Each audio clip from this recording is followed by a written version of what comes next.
செய்திகள் தொடர்கிறது.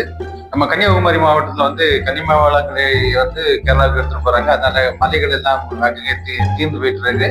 அதுக்கு அந்த மலையை வளர வைக்க வேண்டி நம்ம ஒரு முக்கிய புள்ளி காடு வெட்டி சுந்தரம் வந்து ஒரு கெமிக்கல் கண்டுபிடிக்கிறது. மலையை வளர வைக்கிறது. அதை பத்தி விரிவான இதை பார்ப்போம். நம்ம கோட்டர் கோவிந்தன் தான் அங்க நிக்காரு. ஏன்னா எங்க கிட்ட வேற செய்தியாளர் கிடையாது. அதனால அவரை தான் அங்க விட்டுருக்கோம். அங்க நிலவரம் எப்படி இருக்கு அப்படின்னு நாம கேட்டு தெரிஞ்சுக்கோம்.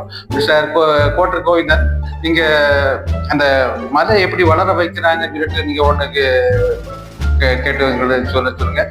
மக்கள் வந்து பார்த்துட்டு இருக்காங்க. வணக்கம் ஐயா, இது மலையை வளர வைக்கிறது மெடிசனை கண்டுபிடிச்சிருக்கீங்களாம, மக்கள்கிட்ட ஒண்ணு சொல்லலாமா?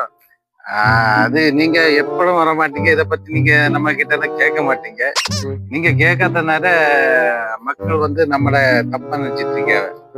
இப்போ நாங்க கடந்த ஒரு 5 வருஷமாட்டு இந்த மருந்தை நாங்க பயன்படுத்தி இருக்கோம். மலையில பயன்படுத்திட்டீங்க. அந்த மலை இப்ப கொஞ்சம் கொஞ்சமா வளர்த்துட்டு இருக்கு. அதாவது நம்ம ஒரு செடியை வளர வைக்கும். அந்த செடியை வந்து இடையில வெட்டி விட்டா இடையில கட்டாய் வருதுதான். அதே மெத்தேடு தான் இதுவும்.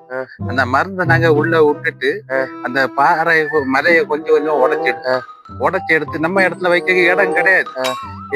இடம் இல்லாதனால எல்லாத்தையும் எடுத்துட்டு போய் எங்க வைக்கும், நம்ம கேரளாவுக்கு கொண்டு போறோம். அங்க கொண்டு போயிட்டு அங்க சேஃபா வச்சிருக்கு. கனிம வளர்த்து அங்க சேஃபா வச்சிருக்கு. நம்ம இடத்துல இடம் இல்லை, அதெல்லாம் அங்க கொண்டு வச்சிருக்கு. இப்ப அந்த மருந்தை விட்டு வெடிக்க வச்சதுனால இப்ப ஒரு சைடு வந்து வளர்ந்துட்டு இருக்கு, ஒரு சைடு நாங்க அடிச்சு போயிட்டு இருக்கோம்.